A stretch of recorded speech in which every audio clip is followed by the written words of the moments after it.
Hey, everybody. Hello, and welcome to Unplugged. That's the program. Unplugged is the program where we celebrate focus growing businesses and we learn more about what works and what doesn't work from the founders of these businesses. And we learn about how they build their brands and what things we should, as growing businesses, follow and what we should ignore. My name is Julia Okujax, lead consultant of Julia Jax Consulting, and Unplugged is one of our babies. Now, throughout October, we spoke to a variety of people who we choose to call growing business heroes. We spoke to a janitorial expert. We spoke to a couture and specialty shoemaker. We spoke to a gifting and promotional expert turned manufacturer of exquisite gifts.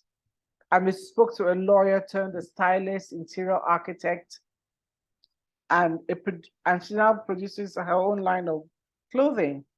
So it's been quite a month and the learnings have been immense. So at Julia Jax Consulting, we are actually bucking the tide of looking at what is wrong with Nigeria. We believe that there are a lot of people who are looking at that and they're doing a good work of analyzing it and getting us on course. So our belief is that despite what is wrong with our country, there are many innumerable points of light thriving in Nigeria, and the stories need to be told. Why? Because we need that encouragement. We need to tap from their energy that they are doing well despite, and in some cases, because of Nigeria. So that's why in Nigeria, in November, we will continue to celebrate these growing brands, which reflects the good in us, with our theme still very well made in Nigeria. And our first guest this November represents what we believe is becoming a growing phenomenon in our country and around the world. Business people who operate bi-coastal businesses is becoming the norm. And she's a friend of the house, she's a friend of mine. I'm also her client, been a client for quite a long time. Also, other members of my family have become her clients as well. And it is my pleasure to welcome for the second time on Unplugged, Adebukola Adedeji, also fondly known as the Bra Girl. Adebukola, welcome. Thank you so much, and Julia, for having me again on Unplugged. It is great to have you here again, and thank you so much for being our guest. I'd like to tell you all a little bit about Adebukola. She is a body confidence coach with expertise in the undergarment industry.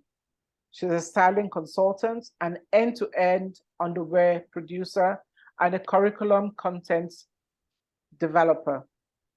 Adebukola is also the founder of the Bra Girl brand. It's an underwear styling business that is focused on helping women leverage their undergarments for physical, mental, and social well-being and improved productivity through appropriate style, bra styling, and education. I bet many of you didn't know how important it is to have the right underwear. It is extremely very important. You know, it could make the difference between going out there and smashing your goals and then being so uncomfortable that you can't get anything done. Bukola is also a certified speaker, trainer, coach, and a Maxwell certified behavioral analysis trainer. She empowers women to show up and fulfill their potential by uncovering deeper layers within them. Her learning platforms, the Bra Talk, My Budding Teenager, and others that I know she will develop because she's also a creatively restless person. So she always comes up with real great ideas. But these learning platforms cover various aspects of women's body image issues. You know, for women my age, in fact, women of all ages, from teenage when they start budding to my age and beyond. So during her breaks, I don't know when she finds a break, but during her breaks, she writes poetry, she sews, and she engages in photography. We shall be putting up her social handles, website, etc. But first of all, let me welcome you, Bukola. You know, I like calling your full name, Adebukola. I just think it's dignifying, you know. So you always call it in full, and I'm always like, it's almost like bringing me up, like Adebukola, like summoning me, and I really love that. Very few people call me in full like that. It also tells me that you are thinking of me, There's something, an emphasis there that I love. Adebukola, like Yes. Adebukola. Because names are important for us. Names are very important for us. So I can't get their day out. I can't. Yeah. So thank you, thank you, thank you. And let's get in straight into what we want to talk about today. Yes. I know you were our guest. I think 2 years ago. Was it last year? No, it wasn't last year. It was about 2 years ago. About 2 years ago. Yes, about 2 years ago. So for people who want to see that first interview, you can check it on our YouTube channel. Love us, like us, hit that subscribe button and the notifications, and you will get to see everything we have. We have loads of content on YouTube. And what we're going to discuss today is going to be, I won't say marginally, but and not exponentially either, but it's going to be different from what we discussed that day. Because that day we were just amazed at how Adebukola knew her bras by name, that blew us out. That was the sign that somebody really loves her brand. But today we'll still go back a little bit just so that you can refresh us on what was the background, what prepared you for your entrepreneurship journey. Hmm. Yeah, now I know that many times this is rooted in experience, and I think for me, one of the things that I can look back on to say has prepared me, apart from genetics, like my parents were, my father is little, my parents are entrepreneurial, so, and I think a lot of the grit that I have right now is actually from them, because I think they just have that thing in them, which I see that many people do and many may not, or may have to develop it differently. But apart from that, my story as a bossy teenager has informed this a lot. And even though I would say that I just I was bumped into undergarments because I was initially a dressmaker. I'm still a dressmaker, I would say that that part of growing up as a bossy teenager and experiencing the attendance issues, I think prepared me for this, because I'm able to connect at a deeper level than other people who are not as bossy or who were not like conscious of that.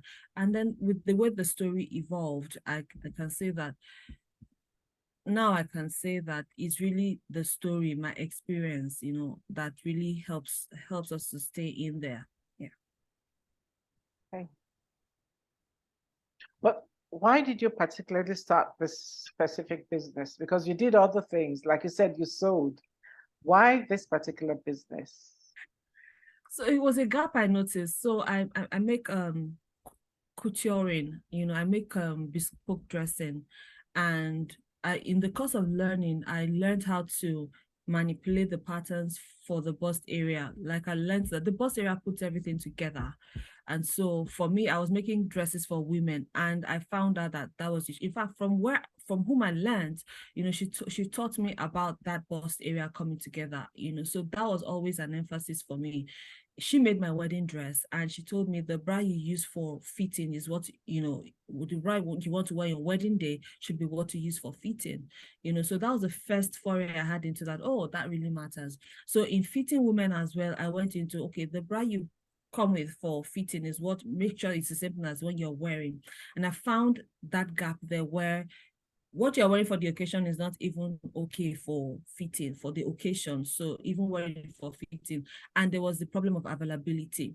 So for me, I just like approached one of the undergarment businesses abroad, and I said, you know what, this I want to add as an value added service to my clients, you know, as a dressmaker, what offers do you have around there? And then they told me. That was just how I just pumped into that space. So that gap, you know, and so in the process of time, I saw women now, oh, now they wear bras that fit them, their clothes fit them better. And then they start requesting for more bras than the clothing. And it just naturally took on a life of its own. You know, I started this in my bedroom. Like I'll just bring people in, just try this on, you know, and all that. Like a room in the house. Then I went into my garage when I moved to Port Harcourt, you know, just set up my garage, you know, and for me, it mattered that people attached importance to when they want to buy their bras. I remember somebody told me when she came to the garage, it was just by my, you know, part of the house.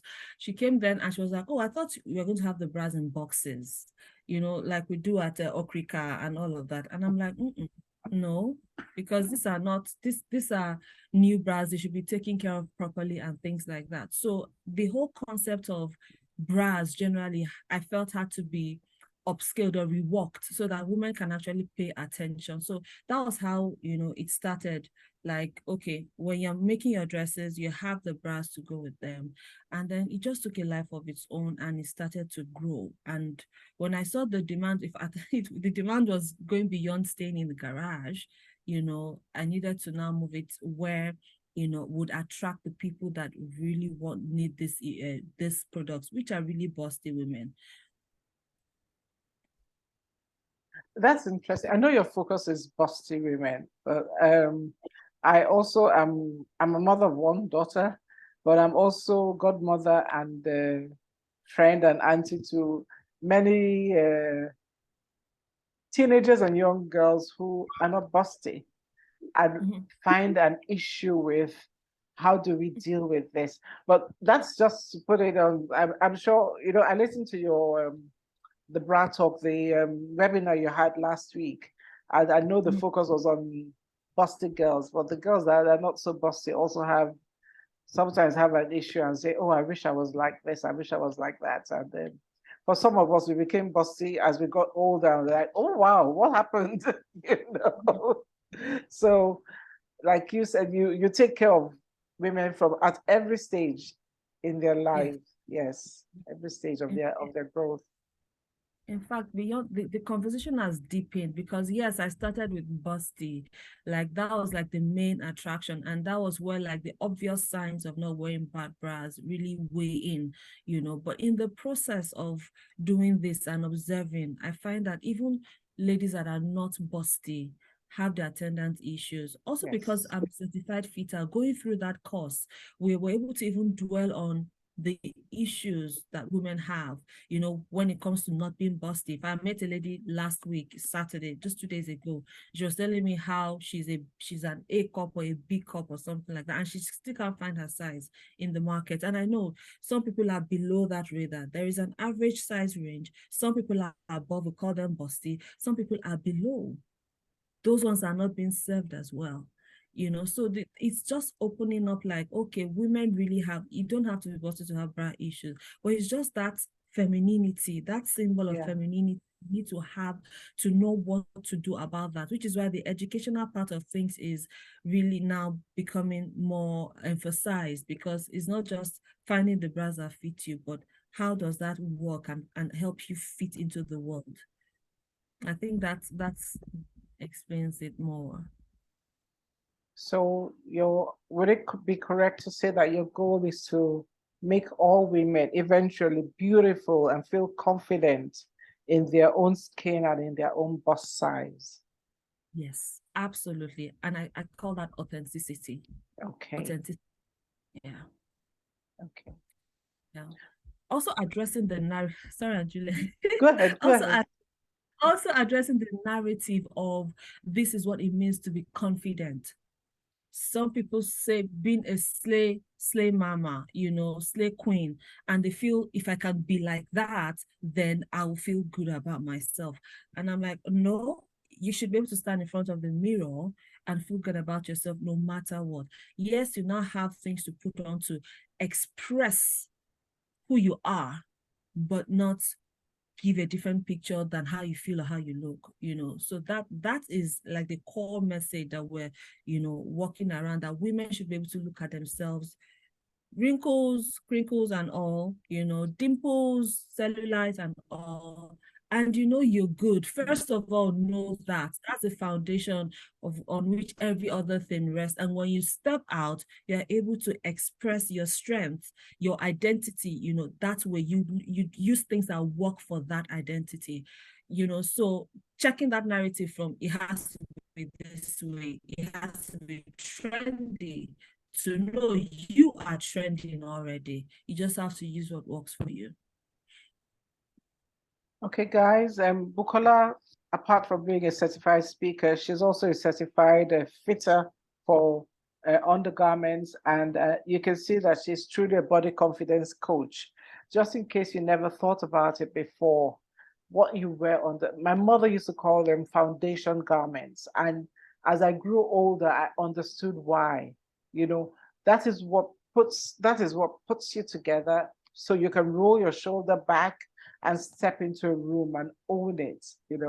So she's going to tell us a lot more, but I'd like to know how long ago since you started this business? You told us Lagos, then Port Harcourt, and we will talk about the third leg of the business. But how long ago did you start the business? For the bra business, I said the undergarment business, 2015 really. 2015 was when I started as a value adding, like adding it as a value added service to my dressmaking business. But we ventured out and created that business 2018. That was when we opened at the mall in Port Harcourt. Okay. Before then, we had just added it onto what we're doing as dressmaking. Okay, but I mean, I would count 2015 because many entrepreneurs start from their bedrooms, from their kitchens, and who are we to say that that is not valid? That is valid indeed, yes. So we would count that. So that would make it how many years now? 7 years. 7 years. 7 years. 7 years in this particular segment. And how was this segment when you started? Because I know we did have an initial conversation, and you were telling me about somebody that you felt was your competition, and I said no, that's not your competition, because I had experienced both of you. But how was this industry segment when you started? How is it now? Well, I can say that when I first started, it was really about availability. We don't have those bras for plus cup size women. Okay, we have more of them now than we had before. We didn't have so much of them then. So that was one. Definitely the knowledge was lacking. The knowledge was lacking then. And looking back now, apart from the bras being available, it was also that even the knowledge of what fits and what doesn't fit and how that impacts wasn't so there. So you'd even find women send people abroad to buy La Senza or Victoria's Secrets for them. Meanwhile, you're not within that size range. So yeah, then it wasn't this. Even now, there's still more to be desired. There's still a lot to do in the area of knowledge, to help women leverage their undergarments. There's still a lot to do. So, and I say this from experience now, because now I'm even in a space where we have a lot of these things around, but the knowledge is still, the knowledge gap is still there to be addressed. So yes, I hope that answers the question. It does. I am also thinking about the thrift markets, because that is a big market in all over Africa. It's when you look at the brands that you sell, right? They're not, how would I put it? They're high value brands. Let me put it. They're high value brands. So how would a young girl trying to make her way in the world in her mid to late 20s, 30s, buy your brand? How would they have access to your brand?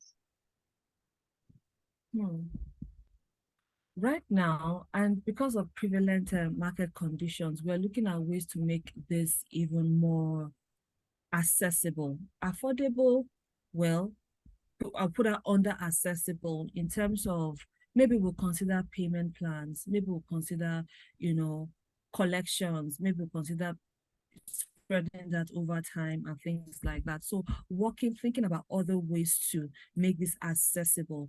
Because we don't manufacture them in Nigeria, and because of the attendant exchange rates and all of that, being able to remain profitable or even keeping your business open, right, has balance with making it affordable. So when I say affordable, we have to still look at the numbers and say, is this working? If we want to keep serving you, then we can't even go below this, because that will be detrimental to the business. But yes, making it accessible is where we are thinking of right now. Like, every Boston woman needs something good, because they also have contributions they are making to the world. So how can we empower that woman, to be that?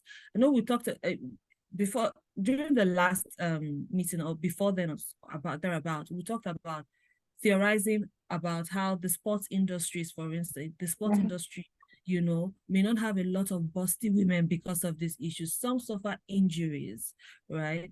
Some just that lack of support and all that make them drop off. And from the webinar last Friday, we heard a lady say that when it came for time when sports became an option, like, it was the first to go.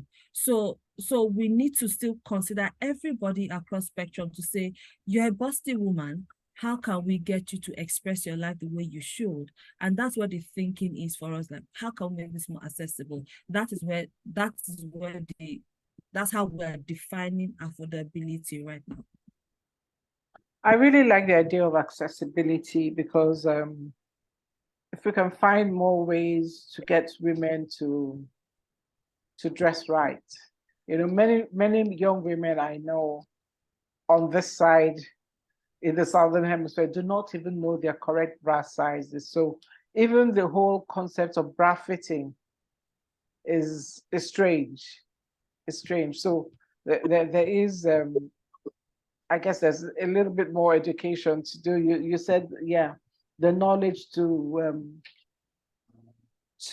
leverage undergarments. That is part of the knowledge we need, that this is actually my bra size and it fits. And I know I tell people, when you lift your hands, it's not supposed to show underneath. You're not supposed to have spillovers on the side. But how many people know? So that there is a lot of work to be done there.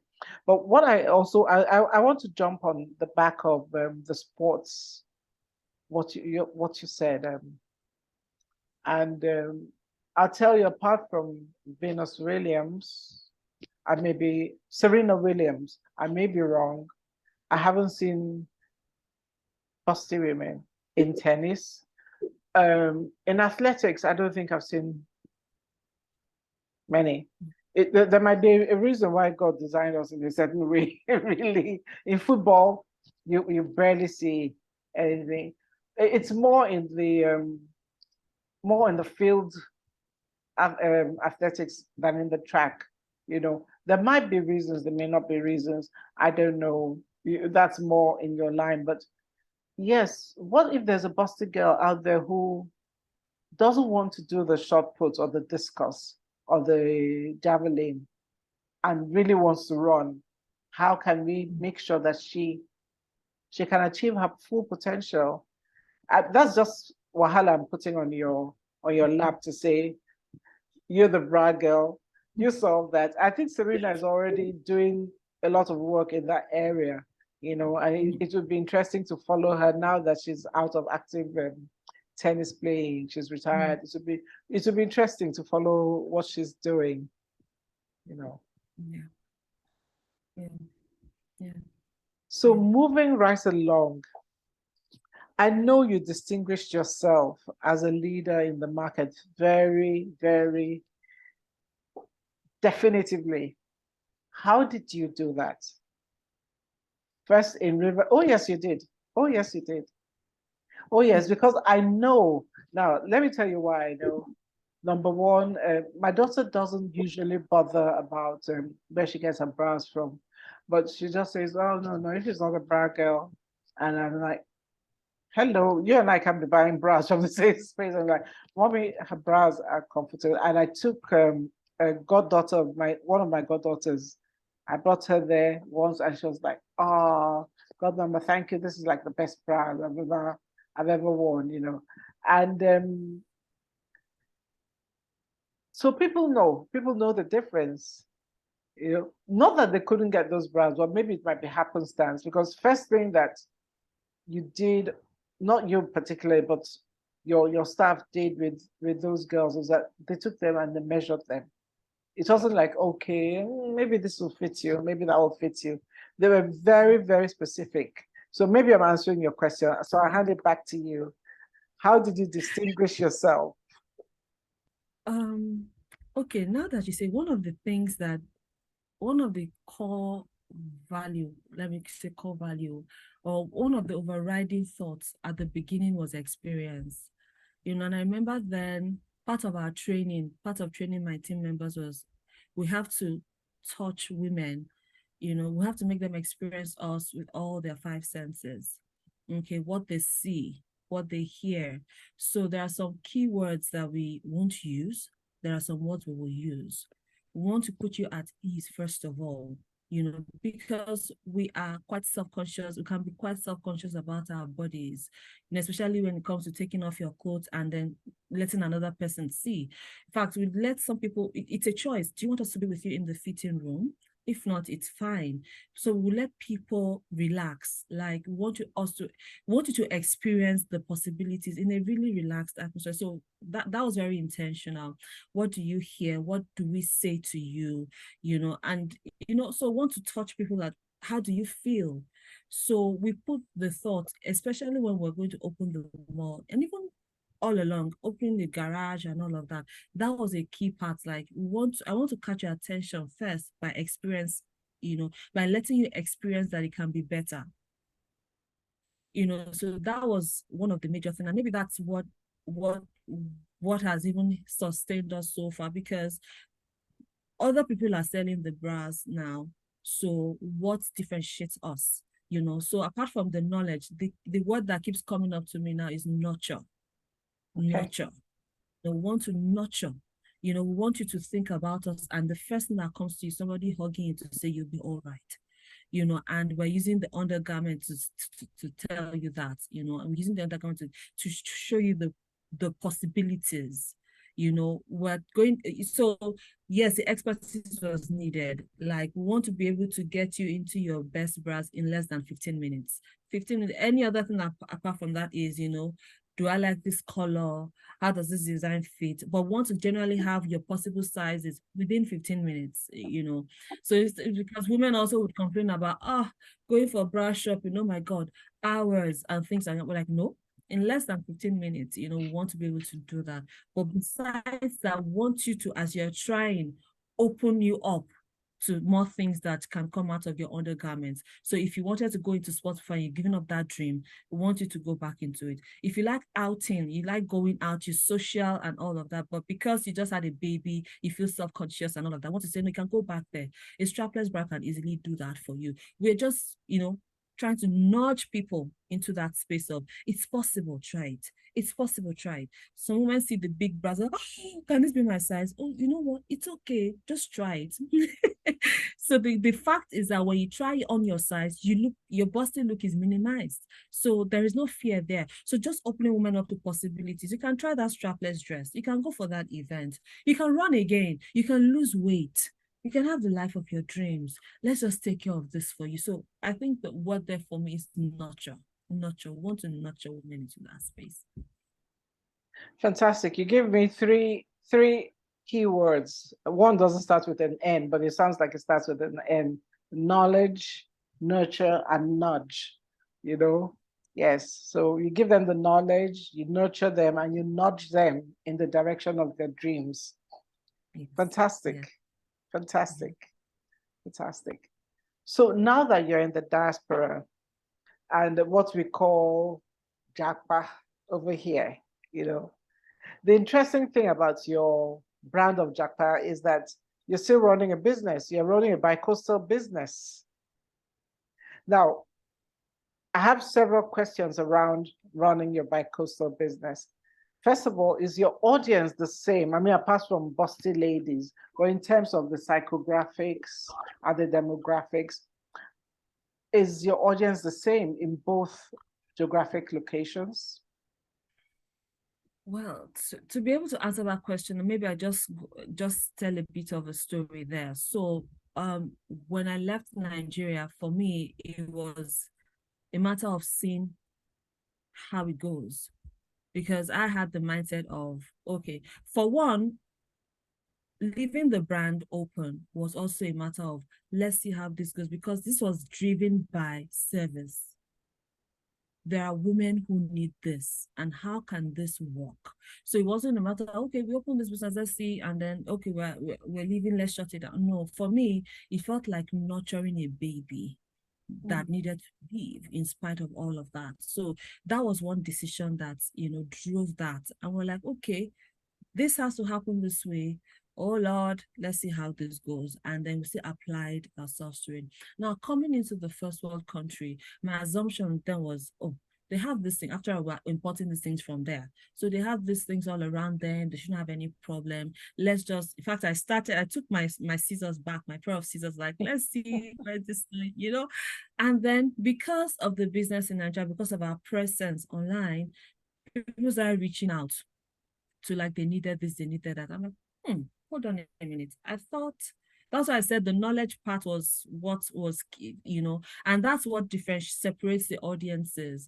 Now, we try to see how can these two work together. It's women, mostly women, okay, women between the ages of this and that, oh yes, and all of that. So we're like, okay, let's try to make this work. Let's feed from the same platforms and all of that. It just, in the process of time, it began to be too much work to try to put the audiences together, because what appealed to this busty woman here is different from what appeals to the busty woman here.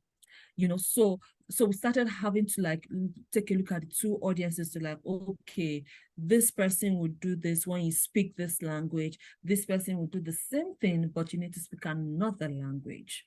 So that was what it started to, like, okay, take its own distinct, like, messaging. So I could say in terms of demographics, pretty much the same. We're looking at women within the ages of 25 to 65 segmented, because we have different segments depending on the stage of life they're in. That pretty much is about the same thing. When it comes to psychographics, how do they buy? What makes them buy? What do they need to hear? What do they need to see? Where do they need to go? So for instance, one differentiating factor is online purchase. Whilst in Nigeria, it's different. People don't necessarily buy from the website, but social media, oh, they'll buy. Oh, yeah. They'll just come to a DM, and you just have to be ready to convert from there. Here is different. Here, once I'm sending the link, it's a website link, because they know that you are completing transactions. So it's different. Another factor is the credit system, right? Here, in Nigeria, you have to be really mindful of credit, because you want to understand how to recoup, how to turn that cycle around. Yeah. Here it's easier because the system is all set up that way. It's just for you to plug into that, and so it can make it more attractive for people to buy. Oh, if I can do that, Here it's a different matter. People will say, oh, I want to be able to buy my browser at once. Like, how can I be, putting browser on payment plan? Like, that's not even a thinking here. We want to make things as comfort accessible to you while we keep the whole process profitable. So yes, differences, and those differences are a lot. And then you have to keep rethinking, those differences. You have to keep rethinking. COVID-19 came, and that was a different set of thinking for both ends. Many of us threw the bras away.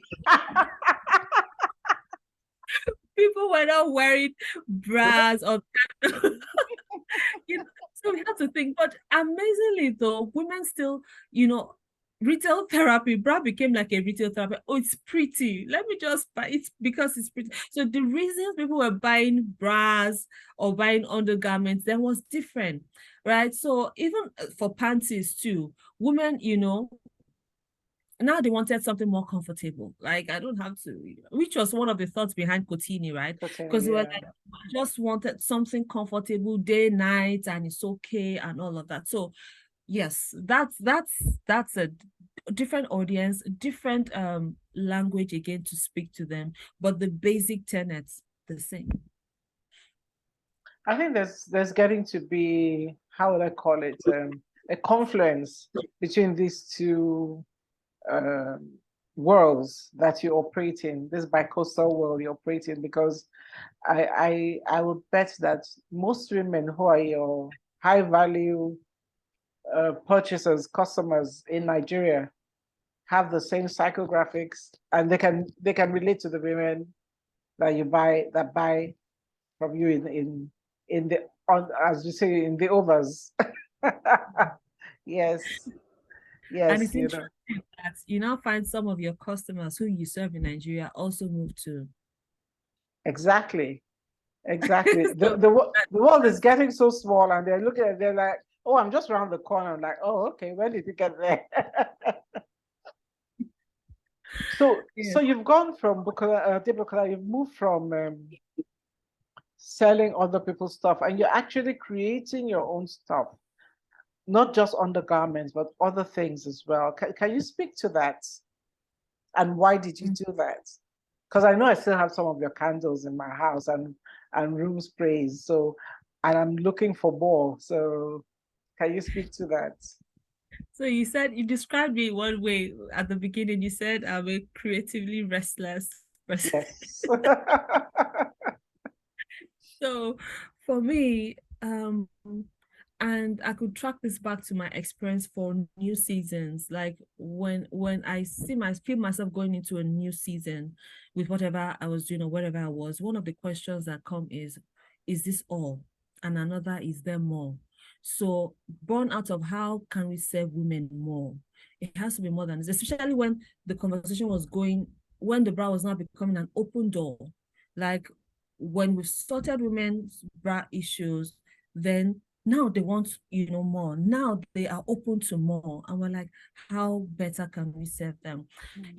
And yeah, and being somebody who is not afraid to try and not and also not afraid to say, I think we failed there, let's go Correct. back to the drawing, but I'm largely not afraid to try.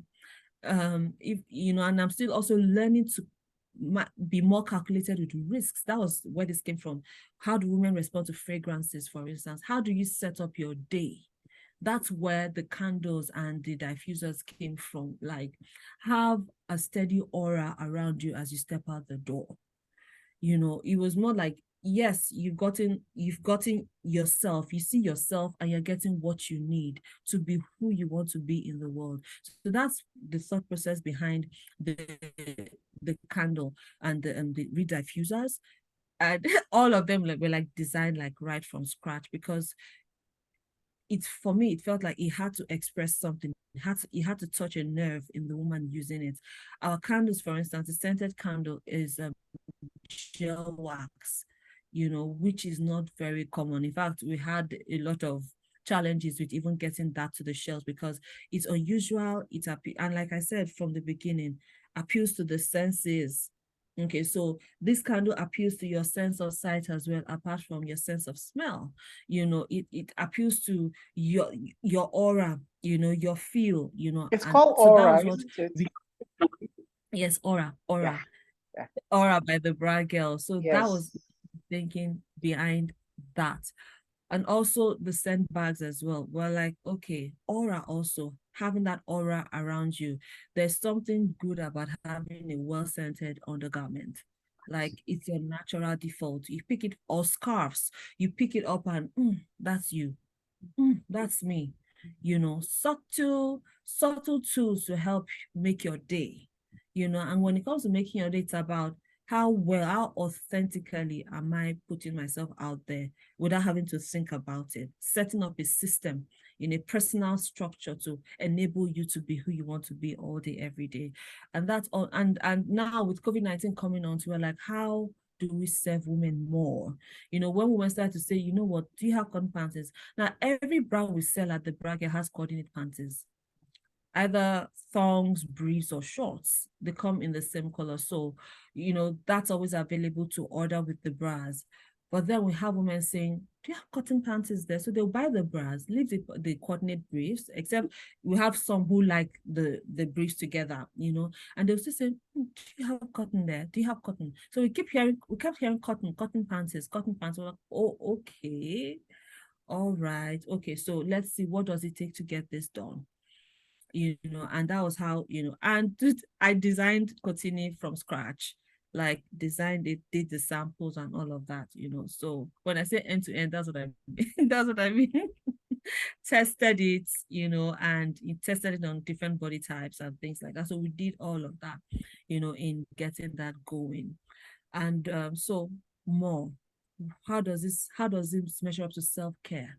How can you in terms of empowering yourself and enabling yourself? That's where we also got the panty storage bag from as well.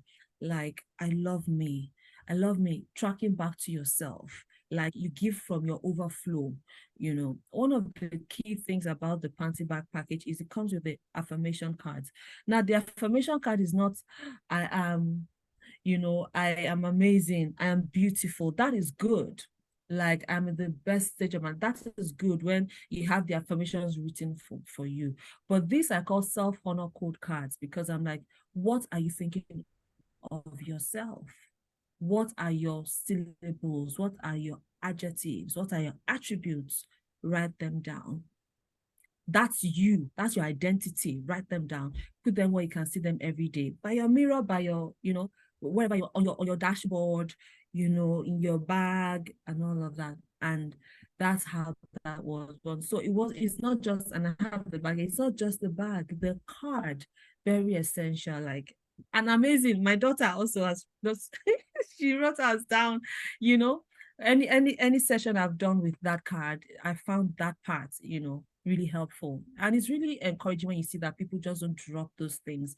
I remember I was at a meeting where I talked about that honor code card, you know, like flyers where you give people and they just can leave it on the table when they walk away from it and all that. I didn't see that. I only saw one of the cards out of a crowd of about 70 people. I saw just one card on the table. I'm like, that's data right there. This means a lot to people.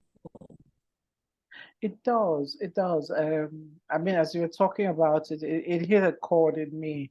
I am also a coach in another life, another part of my life, and I find out that one of the things, everything you've said, can't be boxed into one place. But if I were to put it in under one place, I'll just say that's self-care.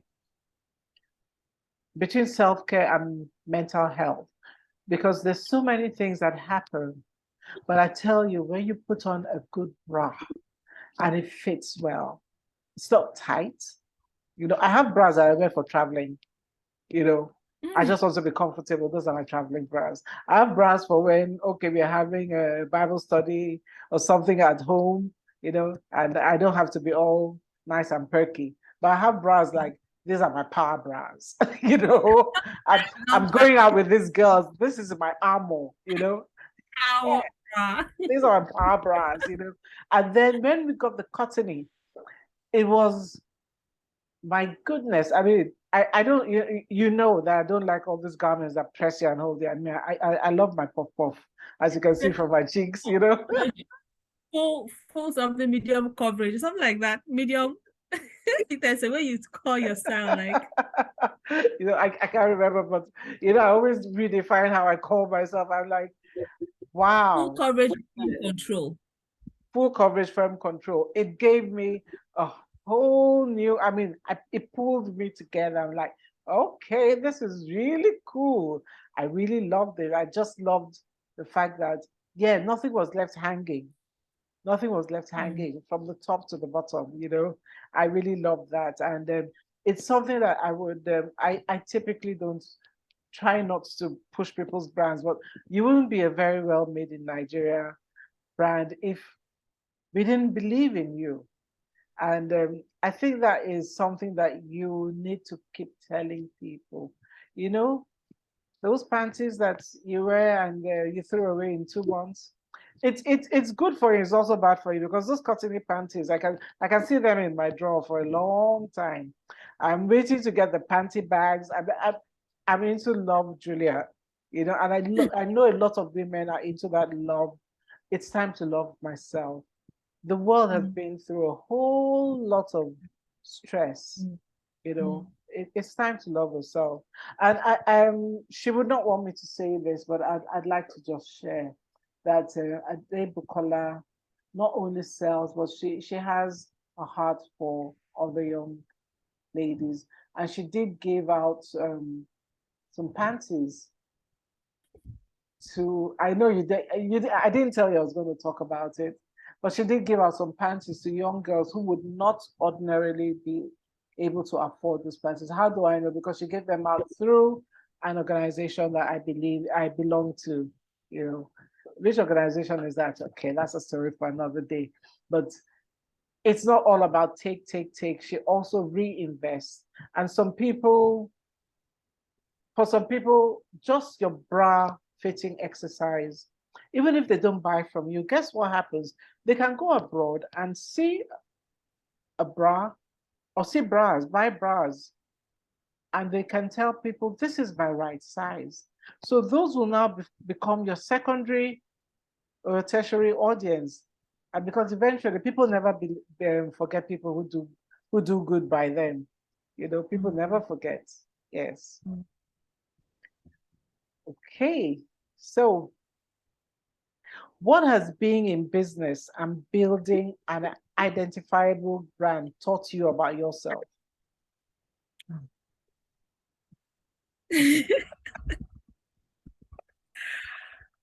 Whoa. Yeah, first of all, that it's possible. I think I should give that to God. Like, I at some point felt God tricked me into this business. Like, he knew that if he had told me, okay, Buki, you're going to like do this and that with and blah blah blah blah. Oh, thank you very much. God, just let me go and do masters. I'll try to speak the English very well. I'll write and I'm, but he tricked me into that. And for me, because like I said before, it was a matter of being open to possibilities and taking one step after the other. I found out that I don't have to see it all. I just have to see the next significant step to take. Not always an easy step, but it has built my intuition. It has built my intuition such that, when I come into the room of women, I can actually feel, sense their pain, in that area and speak to that. So what has been in business taught me there's a lot of room for growth. It's taught me grit. It's taught me that self-care is most important, first of all, because I wouldn't have expressed the brand this way without personal development. I've had to I have had to reinvent myself in so many ways.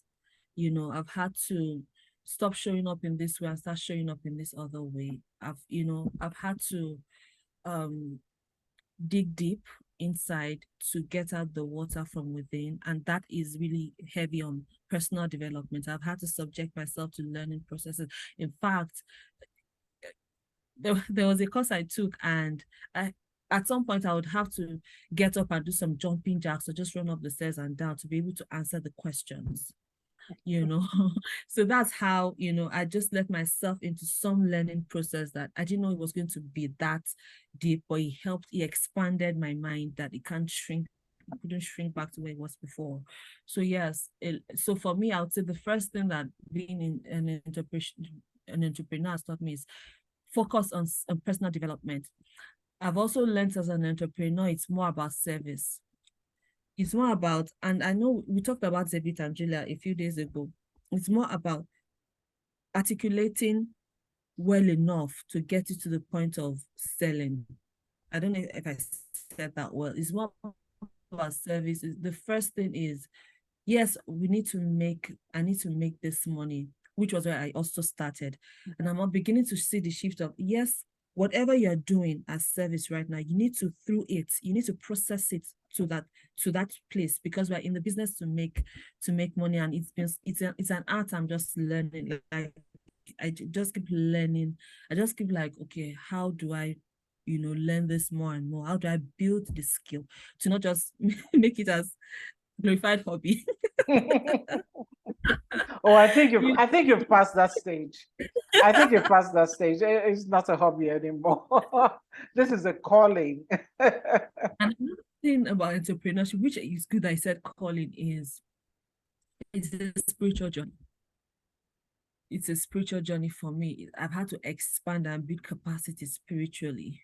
It's a spiritual journey. You get to some point where when I get to some crossroads, I know this is a demand on my value spiritually. And until I resolve that, I'm not able to make that decision.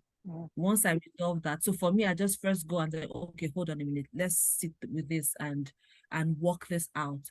And so you just find I'm like, okay, we're ready, let's go, let's do this. So for me, I think that it's made me more spiritual than ever before. And you know how to stay awake for two coasts, two coasts to wake up, the Nigerian coast and the other coast. Yeah. Yes, yes, yes. So I'd like to ask, I want to say just briefly with the body confidence thing, what's selling undergarments into body confidence coaching? Where lies the synergy and the profitability? Okay, so this is also coming from what speaks to the different audiences and prospects, right? So one thing I discovered was, and the nurturing is at different to varying degrees and the same in the different locations. But what I found out was that people would more willingly buy the undergarments when they are nurtured into it through knowledge. So when I'm in the fitting room with somebody, I'm telling them how to care for their bras. I'm telling them why they have these issues. I'm telling them why this pokes you like this. And I'm telling them this gives you this pain here. And they're like, oh yes.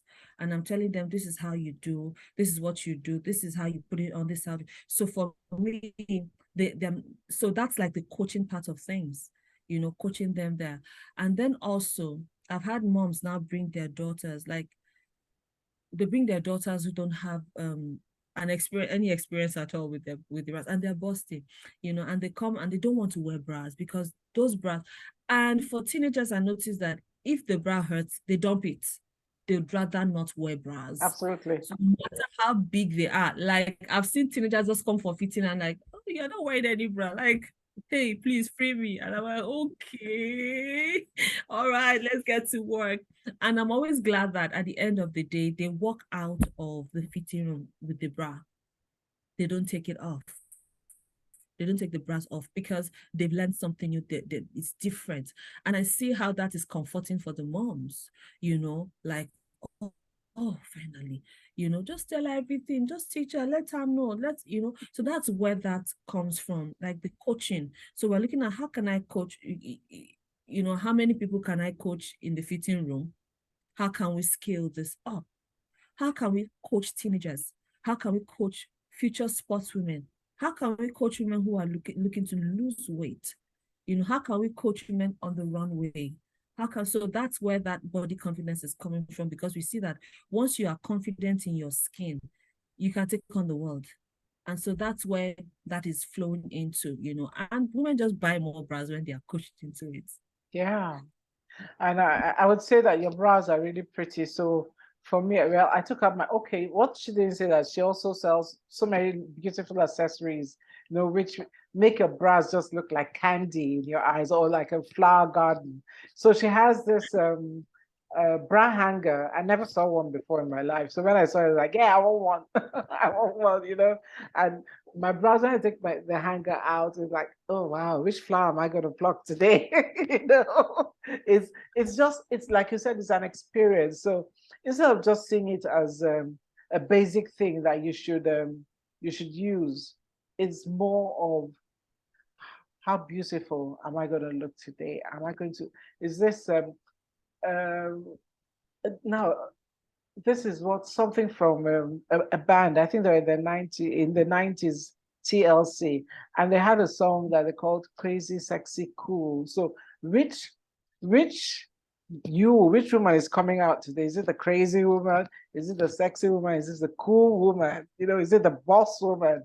So, who's coming out today? Who's coming out to play? You know, so I find that Yeah. yeah, having that bra, and then even listening to you. I listened to a talk that you had with is it the Alberta woman? What is her name? A friend of yours. Both of you were talking, and I just happened upon this on Instagram. Yeah. Yeah, I was Alberta just businesswoman. Yes, yes, yes, Alberta businesswoman. And you were talking about how to even wash the bras, take care of the bras. Guys, that's a whole different. I mean, she needs to give you guys a master class in it. You know, she needs to give you guys a master class in it because just in case you thought that it was just no, no, no, no, no, no, no. Mhm. It isn't. It isn't. And you're right, it's a whole different conversation with undergarment care. A whole different, ball game with that because sometimes you have good bras, you're not taking care of them very well. You're not taking them properly, it just gives on you. Like there's some issues you have, the poking under wires, you Yeah, know, fasteners coming out, spinning out. And this can be taken care of quite easily, but because women need to know how to do that. Even if you don't have the time to hand wash, there's a way to go about it if you're putting it in the washing machine. So yeah, a whole different conversation there. yeah. I hope you're going to have another webinar soon before the end of the year for women in Nigeria, in Africa, you know, because we do need that kind of conversation. And you'll be surprised about how many women actually would log on. Yes, yes, Mm. yes. I hope so. I'm not putting you on the spot, but I hope so.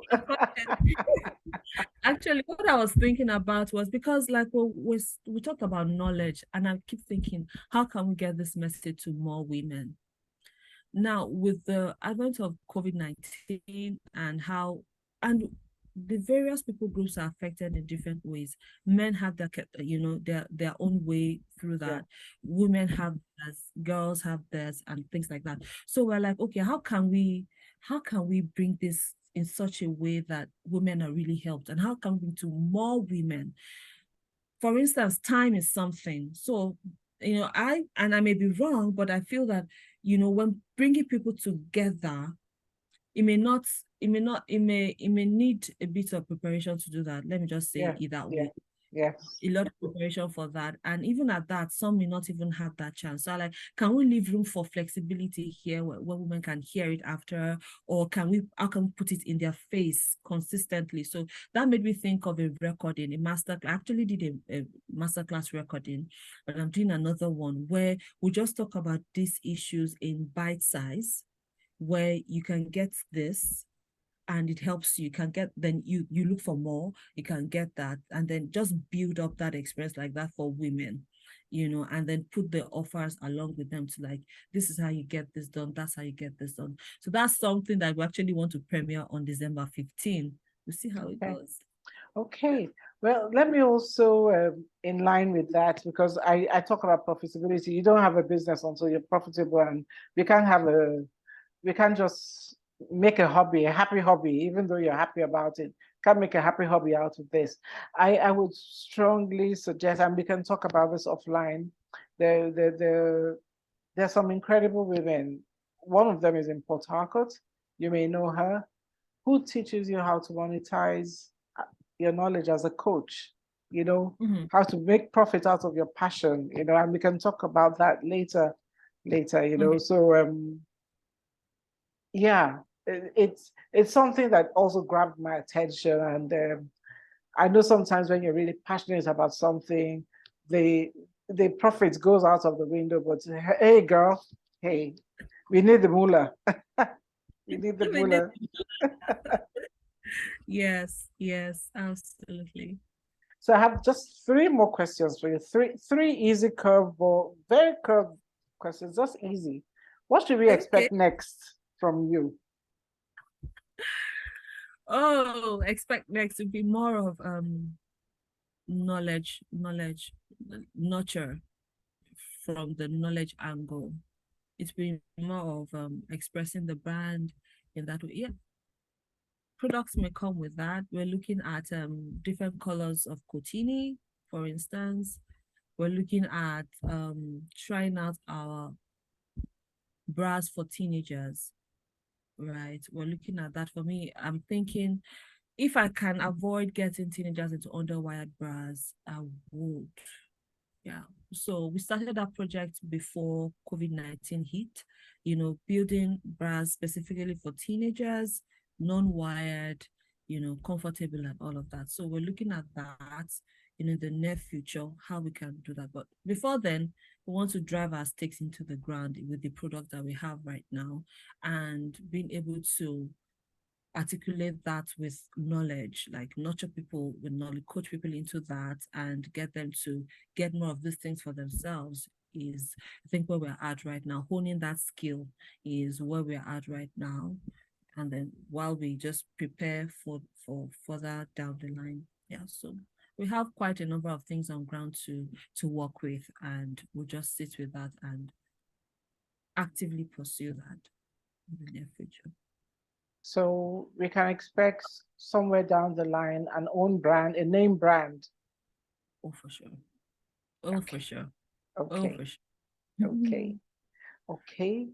Scotini is a sub brand within the Bra Girl that is a cotton collection. So it's not just the hipster shorts we have right now. We're having bralettes there, supported bralettes. We're having sportswear there, majorly from cotton. Okay. That's like the cotton brand within the Bra Girl. So we have the accessories department as well, where what can you use to make your bras work for you well for the long term and all of that, undergarment care and all that. There is that department right there, so there's on the care, storage, washing, and all of that. So we have that.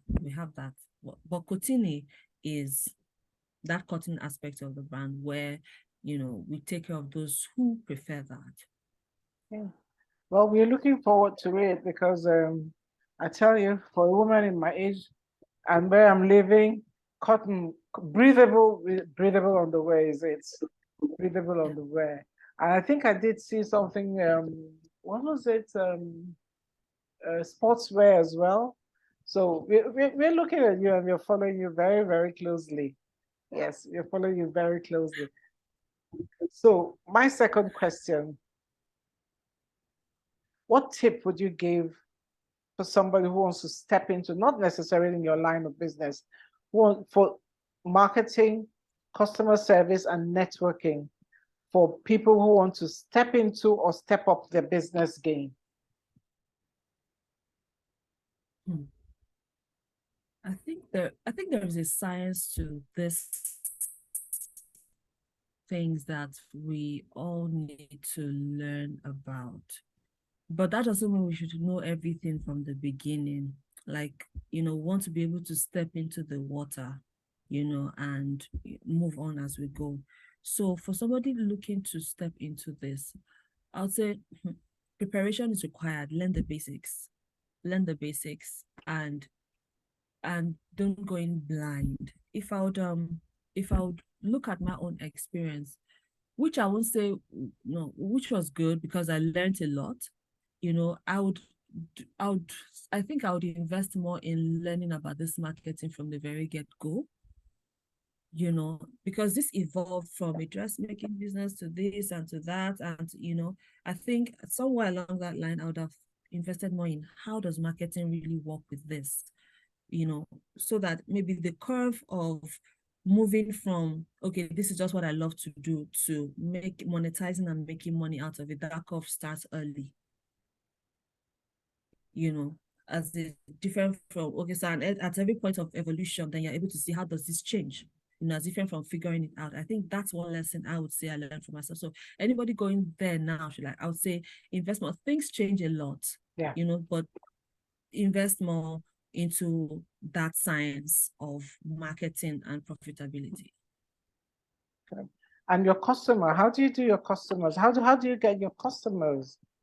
How do you get your customers? Because you do pretty well with getting your customers. So some people don't know how to get their customers, so what is the silver bullet? Is there a silver bullet? Oh,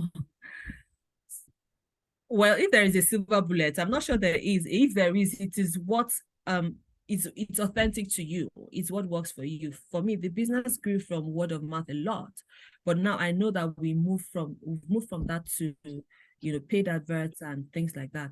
But by and large, even keeping those customers largely depended on how we served them. And so one key thing which is also I wouldn't have thought it was transferable, but I try to teach our team members is empathy, connecting with our customers at that level. We still need to provide one-on-one personal touch like that as much as we can. We do that, so where do we find customers? Word of mouth, leveraging word of mouth as well, and also appearing in places where we can be seen, putting ourselves out there. And the other one is, and I think that's just skipped my mind, and it's an important one.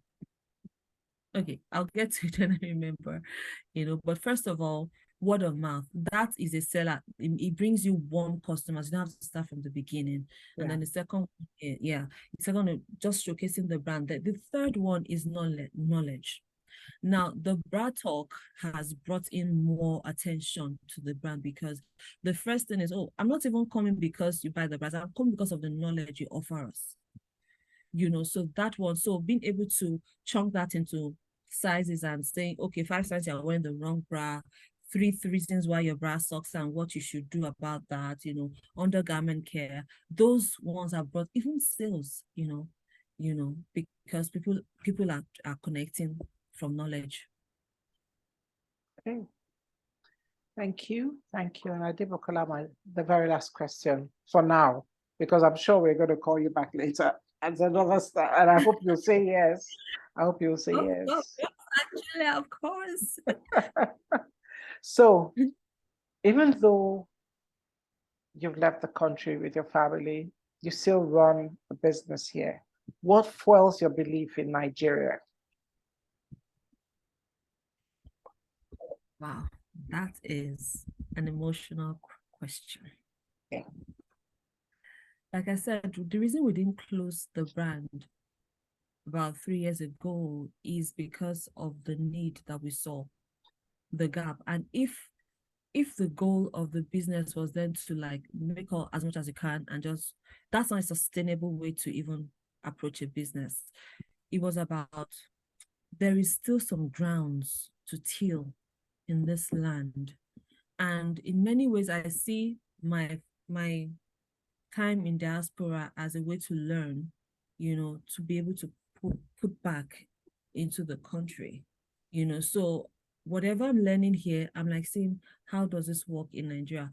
Oh, there have been tough times, oh, there have been challenging times. I'm like, ooh,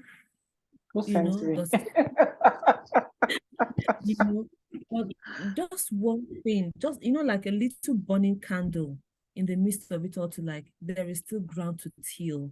Nigeria is still, it has a lot of potential for growth in this area. And when that begins to happen, we want to have been able to build enough capacity to plug into that. Our women are going to be so, I don't want to use industrious. They're going to occupy places where they would need what we serve and leverage it. So yeah, I think that's where the passion is for me. Sometimes I look at it, I'm like, where are these numbers? Okay, but then they're coming. Okay. They're coming. They're coming. What do we need to do now? What do we need to do better? Is this the part where we have to leave it to time? Is this the part where we have to leave it to nurture? Is this the part where we have to tweak something, work something out? Like I mentioned about accessibility before through payment plans. Like, okay, how do we evaluate this? Does this work for this audience? Does this whole thing, work? So it's always a constant thinking around that, so. Well, we love payment plans, trust me. We love payment plans, and Bukola, Miss Adebukola Adedeji, for being so empathetic to your customers, for being open to possibilities, for looking at business as a service, for your consistency, for the fact that you trust your intuition so much that you're ready to run a bi-coastal business no matter what, for your devotion to growing your business in Nigeria, and for doing your shadow work. We declare you very well made in Nigeria. Oh. Thank you very much for being our guest, and thank you for all the things you do to help women rise to the top and be the best in what they do. Thank you very much. Thank you so much, Angela. Thank you for having me here again. It's always a pleasure to speak with you online and behind Offline. the scenes. You have been a formidable support of our brand. And I just want to thank you so much for that. Thank you, Angelia. Thank you. Thank you. Thank you. Just keep doing the great stuff we do. And we are proud of you. Wherever you are, we're proud of you. And we are really happy that you didn't go and forget us here. You kept it going. You kept it going for us. And is it safe to say that all your brands are available here in Nigeria as well? Or can be available? Yeah. They are available, and yes, can be those that are not can be made to, because can be ordered. Okay. But every other accessory available in Nigeria. Yes. Guys, she's an incredible marketer. Every time I talk to her, I order something new. So be careful of this woman. She's fantastic, and she just says it so gently and softly, and you just feel like, I'm sure I'll feel better when I wear this, So thank you very much. And guys, thank you for joining us for another episode of Unplugged. Next week, we'll come back with somebody else who we believe is very well made in Nigeria. But for now, thank you for joining us, and thank you, Adebukola. Keep shining your light wherever you are. Thank you. Thank you. Bye-bye. Bye.